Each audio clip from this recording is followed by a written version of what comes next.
was shocked. Woo! I'm always thinking about my lighting. And then, like I said, I have the stuff on my couch because it's leather and it's too hot in Arizona. But hi, welcome to Counter with Katy. I'm going to do my short intro and then we'll come back and have a chat. So let me know what you think if you've never seen it before. And I got to make sure also that I'm actually live, and I am, and I can hear myself. So that's good. So I'll be right back. Okay. Whoops. Sorry about that. See you in a second.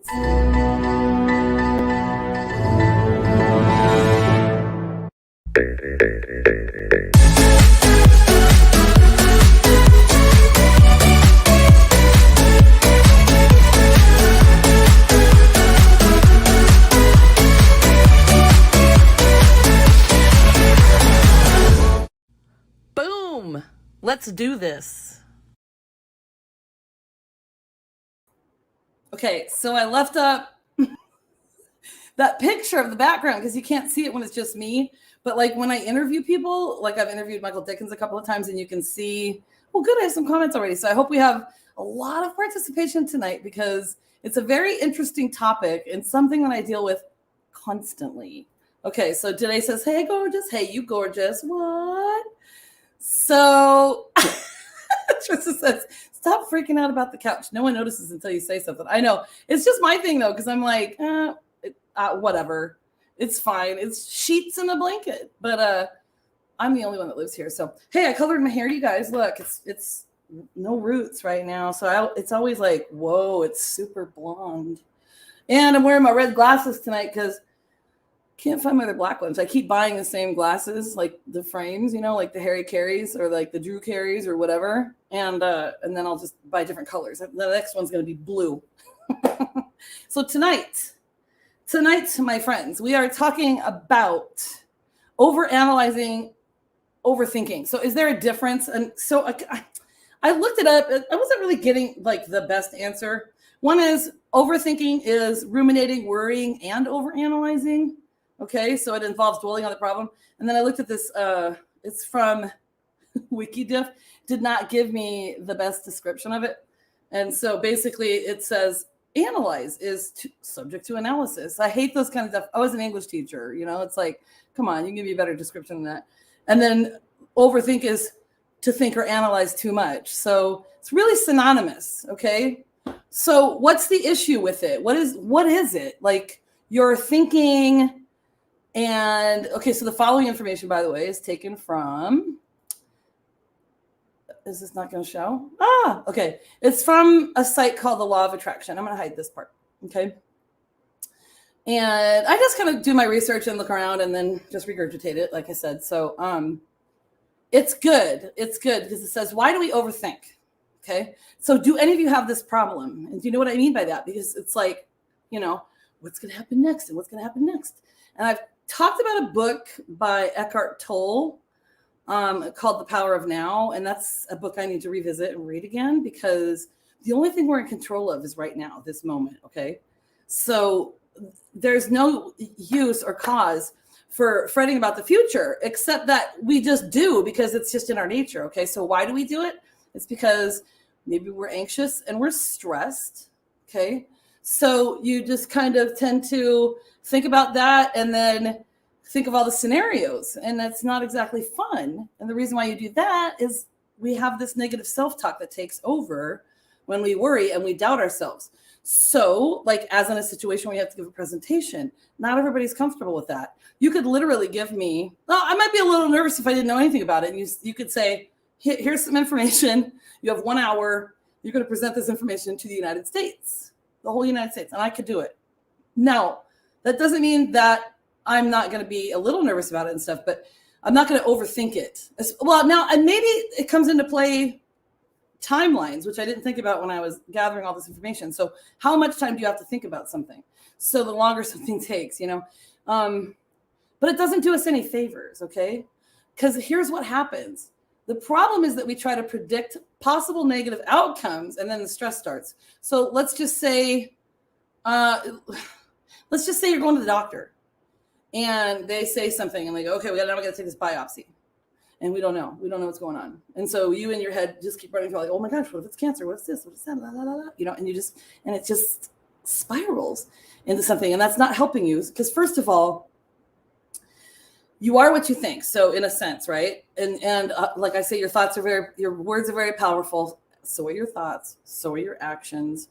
So, and I'm going to keep revisiting this stuff because I was talking to a friend about this stuff because I was trying to think, okay, maybe I should do a podcast about the difference between being joyful and positive. And then that was a real, like, I could go down this wormhole and it was just nothing I could do quickly. So it's something I'm going to have to like do a little research on because it was pretty interesting. I lost my train of thought again. So it's thinking too much about stuff. So you're not in control of it. I lost my train of thought about this. So I'll move on with this. So situations, this is what happens. Maybe it's a new date. It's a job interview. You're traveling somewhere. Some people don't like to fly or drive, or you're going to a foreign country or something, or you're meeting someone new. And that could be in your job, or it could be a date, like I said, or it could be you're meeting a family member of someone that you love. I mean, there's all kinds of scenarios. You're getting a roommate. You're putting your job applications out your applications out for college, something like that. So there's all kinds of potential situations that could cause you to overthink. Okay. But what's the problem with that? What is the problem with overthinking? Here's some of them. Okay. So I've just gathered a little bit of info. You risk getting stuck in a loop of anxiety and negative thoughts. Okay. So as someone who is highly empathic, so I really get vibes off other people and suffers from anxiety. I've been doing a lot of things where my anxiety isn't as bad anymore and really working on, and we'll talk about ways to stop overthinking, which I'm just going to keep saying overthinking because overthinking is overanalyzing, is helping me. And it's really interesting. You get to a spot because you're just like, it's like you can say that it's cool. I'm not worried about it. And you still might worry about it a little, but it's about not obsessing over that kind of thing. Okay. So you risk getting stuck in this loop of anxiety and negative thoughts because it's just going to go over and over and over. Todd, I love this. Be present. Life is awesome. Yes. And it is a perception thing. There are so many moving pieces to this. It's nice to see you, Todd. I miss you. I haven't seen you forever. Todd's from Canada, you guys. Those of you that don't know, he's in the Highland Games as well. So the thing is, this is the problem. Here's the other problem. It can amplify feelings of danger and escalate your anxiety, and that interferes with good judgment. Okay, so if it really causes you to have an overwhelming fear, it's going to cloud your judgment. And so I'm going to keep going with this, and then we'll talk about how we can maybe get rid of it. And if you guys have any advice or if you have any experiences or anything, like, so I always watch Friends. I have it on in the background a lot because it's just my happy place. And, as I'm working and stuff, and I just, the episode came up because it's on HBO Max. So I just have it on a loop and I'm working and it's on. And it was the episode where Joey had to teach everybody how to dance. And, he watched that guy and the end of it was this, like jazz hands. And so he had this anxiety and stuff. And he just taught him this ridiculous moves and then ended with jazz hands. And then the guy said, wait a minute, this isn't right. Let's just watch Joey again. And then he ran out of the room. My sister actually did that too. She's trying out for something, but I won't talk about that right now. But it interferes. It interferes with your judgment. It's kind of a fight or flight mode where you're not making your best decisions. And then another problem is that there's no balance, which also causes you to make uninformed decisions, and you risk paralysis by analysis. So you just make, and like I talked about last week, knee-jerk decisions, or a while back where it got blocked on YouTube because I'm so important. You'll just be stuck and then you'll just make this decision without really thinking about it. So it's not saying don't think about something, don't analyze it. It's saying don't overdo this because when we overdo it, we're stuck in the negative part of it. And it's like, what if this happens? And what if this happens? And oh my gosh. And what if I get into a car accident? And, a lot of these things in life tie together as far as I'm concerned, because I've talked about that stuff before too. So analysis paralysis is the inability to make a decision due to overthinking a problem, which I just stated. You think too much and you have too much data and you can't choose or decide what you need to. So all of a sudden you're stuck in this like spot where you're like, well, crap, now I don't know what to do. I don't know how to make this decision. W Union, you're my lesson/teaching. Are my lesson/teaching going to be good for all my classes in the library, especially my autism classes, K3? And yeah, that's stressful. And as a teacher, teaching is stressful too anyway, because you have to accommodate for everybody. So sometimes people's expectations are unrealistic and it causes us to overthink and overanalyze because we're stressed about the outcome. Right? So we have to take baby steps. I'm going to talk about that here in a minute. It's a good point. Thank you so much. Okay, sorry, I got to take you off there. Okay, so Trisha says, after 40, I said, F it. I stopped having expectations, started focusing on me and my actions in a situation and following my intuition and gut. Anxiety relief. Poof! And that's going to be one of the things I talk about, which is amazing. Trisha, thank you for sharing that because, and I'm going to take it because you said after 40. So it's a choice. There are some people that are just really good at it and can just let shit go. Like I have a friend who I call her my calming spirit because she's just so calm. Like I've worked in the restaurant business for a long time too. I mean, I haven't for a while now, but like 20 plus years, serving, bartending. And you have those people that just everything's calm and everything's great. And then you have the servers like me who are like, oh, I got 10 tables. I'm trying to figure this out and I can't take this to this table. And you just have those people and it's a choice, but it's also a practice. So that's kind of interesting, isn't it? So then here's the thing. How can you tell if you're overthinking? So here are some of your signs, okay? Okay, so now I got another one. Thanks, Dan. Just keep swimming. Just keep swimming. It's true. It's true. And that is, and you know what? I don't have this as a solution in here, but that is a solution because, and even if it's really hard, you guys, here's what you have to know is that you have this in you. You absolutely do. 1000%. I'm not telling you it's going to be easy. And I'm not telling you it's going to happen tomorrow. But this is the shit you got to do. You got to dig way down in there and you got to know that it's going to happen and you're going to make it happen. So you're going to change your mindset and you're going to make it happen. It's not going to be easy, but it's going to happen. And then when it does, you're going to be like, oh my God, this is like the most amazing thing in the world. Right. So I took the next part from, it's called thehealthy.com. Okay. So it's like overthinking quotes. And then it has these little things in there. So how can you tell if you're overthinking? You're ruminating. You can't stop thinking about something, even though you know you need to focus on other things. So maybe it's a breakup. Okay. Because I've been through plenty of those and you just can't stop thinking about it and going over the things and what should I have done differently? And what did I do? And how could I have done something differently? Or how could they have done something differently? Or, whatever it is. That's the thing is when you're doing that, and we're going to talk about solutions in a minute, you're in this space of overthinking. Okay. Also, you can't make a decision. Your overthinking is not problem solving. And it does not lead to a decision making one way or the other. Okay. So when you're sitting there and you think, well, I got to think about this. Overthinking is not problem solving.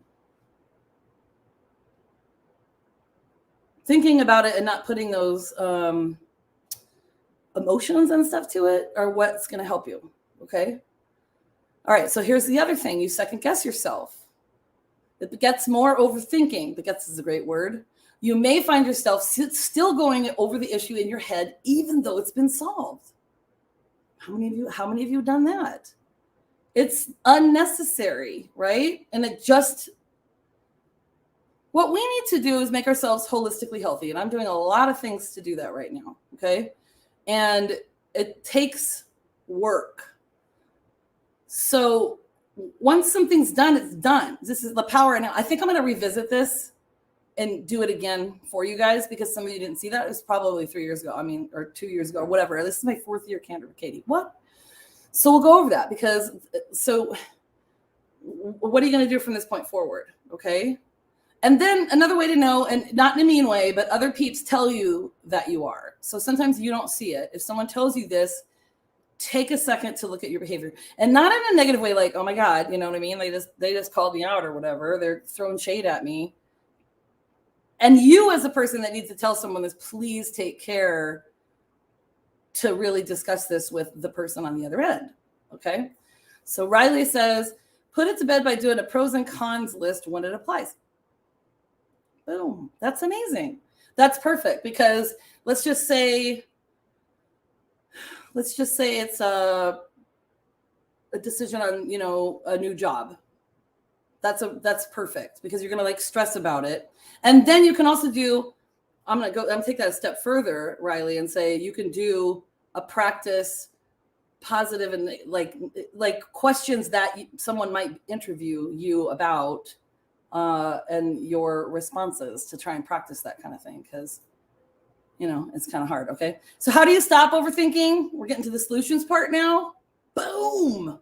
Totally going to blow your mind. Maybe not, but I'm not going to overthink it. Okay, so recognize when you're falling into this behavior. Easier said than done. I've talked about this. So maybe your friend tells you, maybe I can't remember what the other one was that I said. Maybe it's a negative self-talk situation. You're feeling anxious and stressed. You're trying to predict things. Okay, so how to tell when you're overthinking this? This happens. Okay. Oh, wait a minute. Sorry. How do you stop? My bad.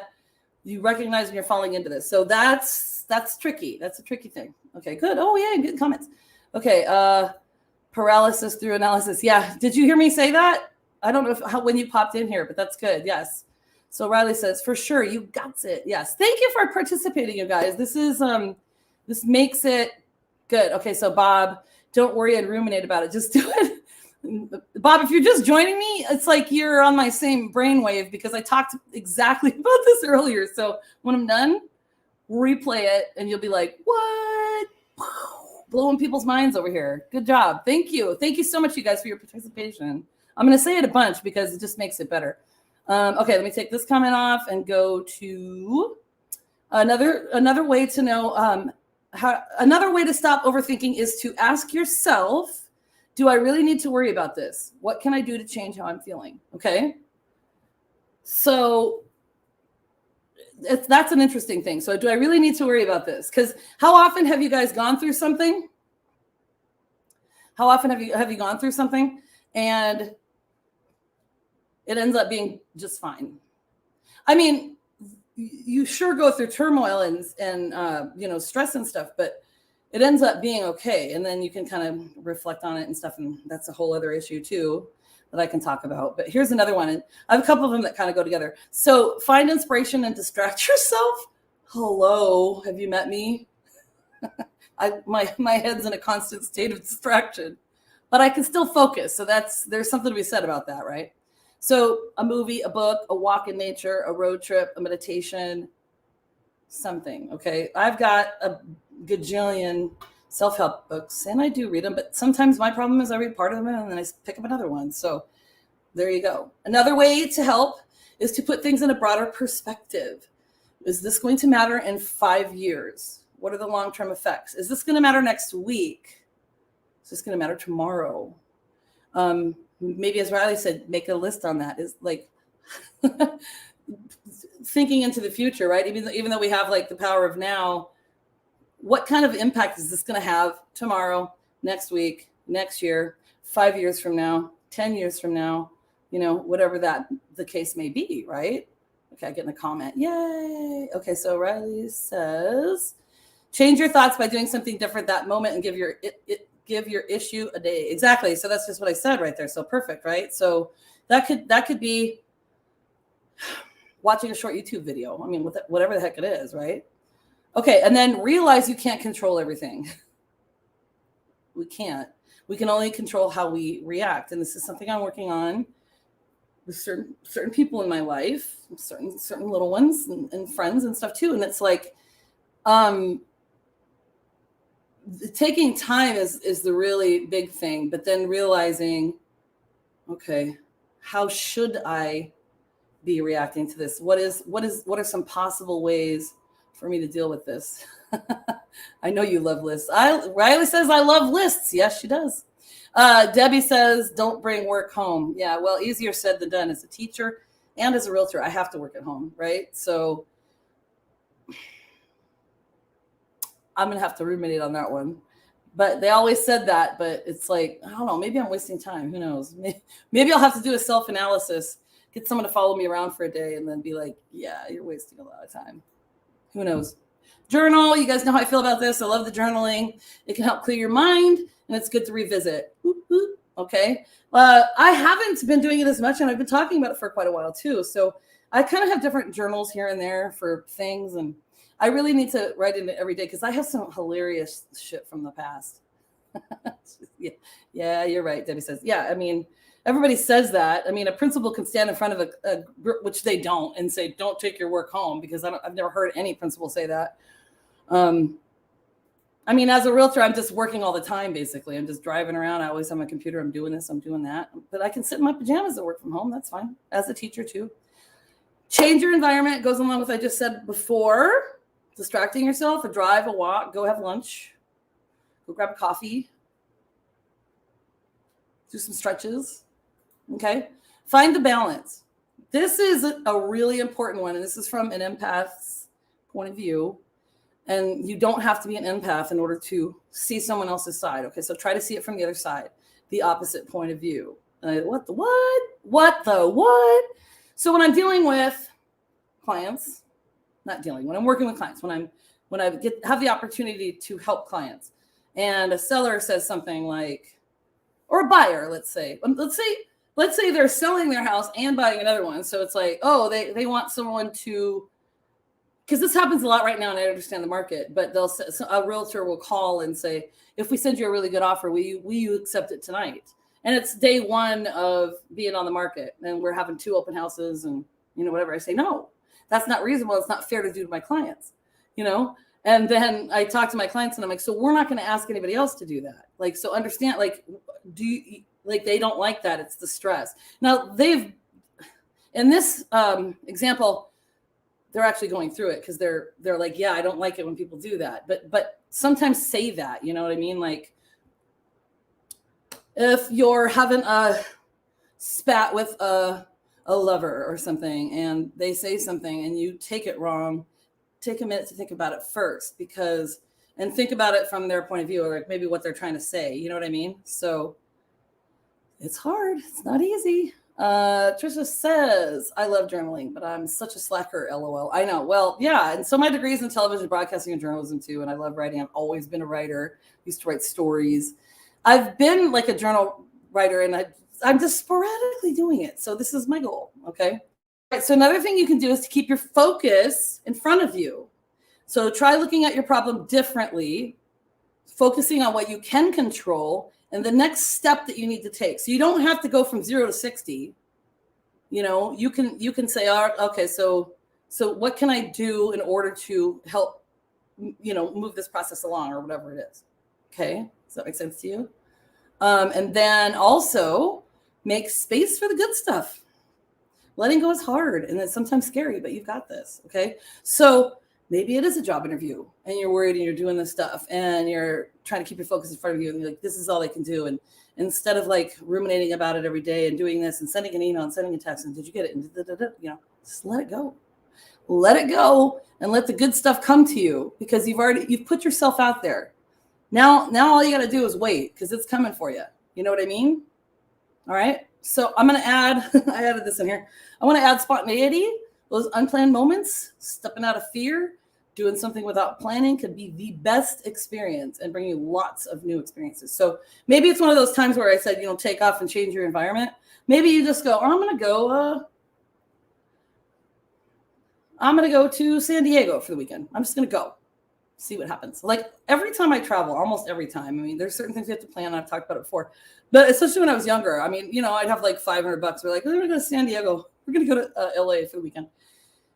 And no plans, and just driving around and just suddenly run into like the coolest people and have the best of times. Okay. And then lastly, most of the time your gut instinct is right. So go with it. Okay. Now you can have a gut instinct and then still think about it and stuff, not ruminate. It's a difference. Think about it, make your list, your pros and cons, do that kind of thing. Realize what you are in control of and what your next step is. Okay. But your gut instinct is usually right. So that is it, you guys. That's all I have. I thank you for joining me tonight and participating. That's super fun. My friend Katy Joe had asked me to do an insurance thing, and it's really funny because I'm having a harder time wrapping my head around it. So if any of you are experts at insurance and stuff, we talk about it. It's all kinds of insurance. Because on my other podcast with my lender that we haven't picked back up again because he's got a bajillion kids. I keep saying bajillion, gajillion, whatever. He actually has 11 kids, but I think 5 at home still now. We're having a hard time picking it back up. So I can't decide if I'm going to like just kind of do it by myself for a little bit just to like get the ball rolling again. So Riley says, get another dog and obsess over them. You're welcome. And yeah, that's the truth, right? I need to get dogs. I just still haven't been able to do it yet. Whoop, whoop. No expectations. Honestly, it's not expect the worst and hope for the best. That's not no expectations. It's really legitimately living in the here and the now and knowing that whatever is going to happen is what it's going to be. And then that's what your reality is. Okay. And then you are dealing with it and you can progress it and stuff. And then that's the thing. Think of those signs. Are you ruminating? Are you doing the things? And then try and kick yourself out of it. Okay. So have a great night. I love you. It's not Tuesday. Happy Wednesday. So thanks for letting me be a day late. It was a crazy ass day yesterday. But I wouldn't trade it for the world. I will see you next week, guys. Whoop, whoop.